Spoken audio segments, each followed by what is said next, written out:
So if you have got a hydraulic cylinder and you need to decide whether you repair it yourself, do you send it away, what do you do with it? This little video is just designed to help you to know more about what's going on with your hydraulic cylinder and help you make a decision what to do with the cylinder that you've got. So we're hydraulic cylinder repair specialists, that's all we do, repair hydraulic cylinders. So, but I'd say 80% of the cylinders that we repair are double acting cylinders. By double acting, what we mean is, here's a tube, and there's a rod going in there, and there's a piston in there somewhere, and it goes up and down. That goes up and down. Now what happens is, oil comes in here, it pushes the piston out, and oil comes in here, and it pushes the piston back. Now whatever you attach to the eye here, that moves up and down, and it's located here. It's fixed here. So most cylinders are fixed at one end and the other end travels up and down. Just quickly going over this, inside this tube is a very highly polished surface, and on the end of that piston there's a seal, and it seals against the surface of the tube and it travels up and down. On this end here is a hole for locating the pin, for locating the cylinder, and there's a hole there for a grease nipple. Very often these things don't get greased and this hole starts to wear away. So just check, if this hole is worn, your cylinder then starts to rock around, and very soon your cylinder will stop working correctly. So this hole, check that it's worn or not. Check there's a grease nipple in there. Check there's no damage on the face there. On that face there, seals, a little seal that stops oil coming out where the pipe goes in. Check that face isn't damaged. Check the threads aren't damaged. And again, same on here.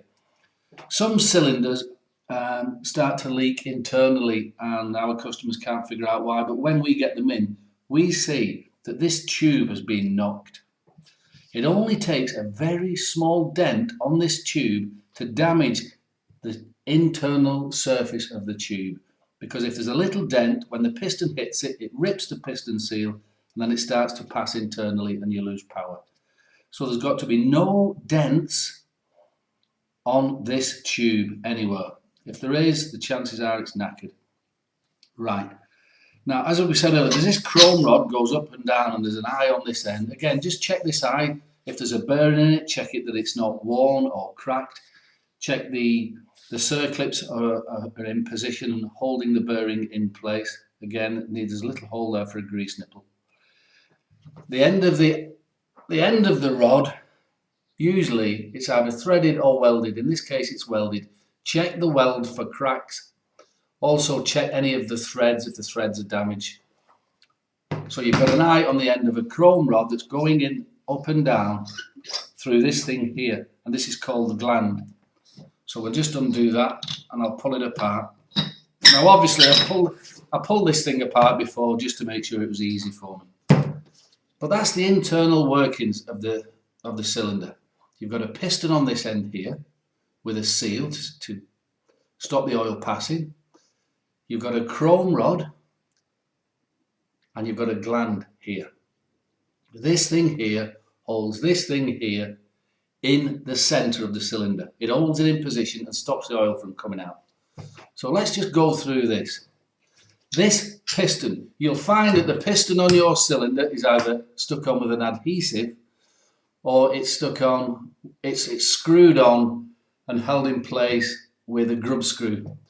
Whatever you do, I've seen this every single week, we get people who try to fix their own rams, and they've made the situation a lot worse because they've gripped this end here in the vise, and they've just started getting Stilsons or a big adjustable spanner and tried to undo this.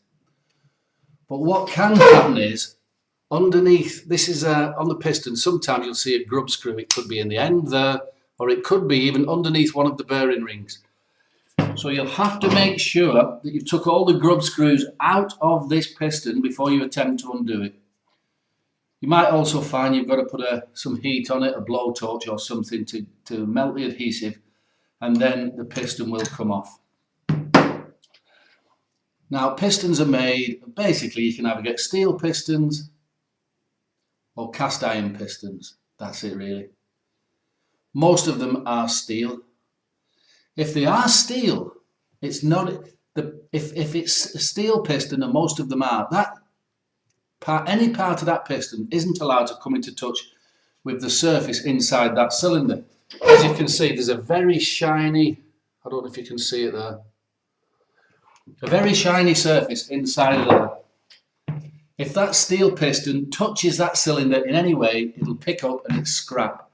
So to stop that piston touching that, you have bearing rings, the special plastic rings that go on there that hold that seal in the middle. That little, in this case, that little red band. That's the piston seal.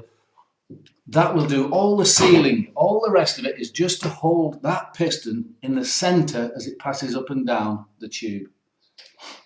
That's a piston. If you take it off, now especially if you've used heat to get this off, check inside here. Very often there's an O-ring, a little O-ring. That'll do the sealing. That stops the oil leaking past the threads and coming out of here. That's the piston. If it's a cast iron one, check it for cracks, check it for wear, and be very careful with cast iron. If you hit a cast iron piston with a hammer or anything, it'll just shatter. So be very careful. Check again, check for grub screws and put heat on it and slowly undo a cast iron one so it doesn't shatter. That's the gland. This thing here travels up, that rod goes up and down on that gland. Now inside here are a series of grooves.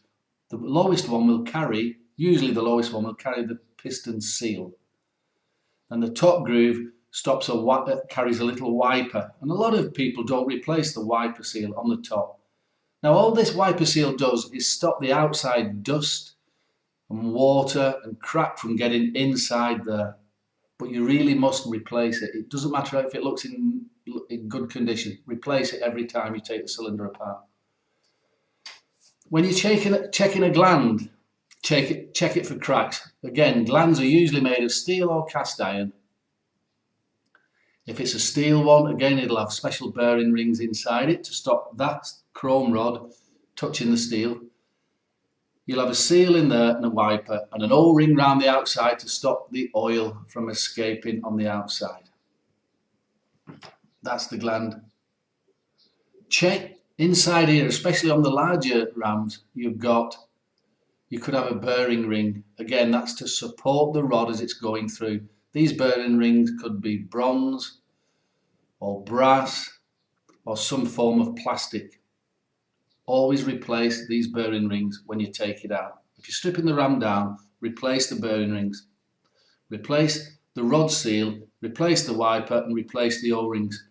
Now, it's a small ram this, just for demonstration purposes, but I've got a big seal here. I don't know if you can see it on the camera. I wanted to show you how these seals work. At least once a week, we get rams in from customers who've tried to replace it themselves and it's not worked. And when we've stripped it down, it's obvious why it's not worked. They fitted the seals upside down. Always, you see, this is a big, what they call a U-ring. This is a rod seal. So the rod passes that way through. The pressure of the oil is on this side. Now, can you see that? That's like a U-shaped section on that plastic ring. On the back side, it's plain. It's just a plain ring. And on the front side is that U section. Always, when you're fitting a rod seal, always have that U-shaped facing the pressure, the oil, because the oil will hit it and then force that U outwards to seal. Some seals are just completely flat. But you'll notice as you look at it, you'll have a flat side there and a flat side there. But the biggest, the diameter will flare up on one side, it'll be slightly bigger, and that's the side you place the oil against. So if it's widest on this side, you put that facing the oil, okay? One quick thing is, when people are replacing the seals, and again, we get at least one of these a week, somebody's had a go at fixing it themselves. And what they've done is, they've looked inside the gland, they've got a screwdriver and smashed it into the seal, flicked it out, replaced it with a new seal, then it starts to leak and they can't figure out why.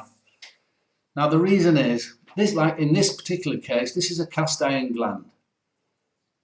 Cast iron is so soft.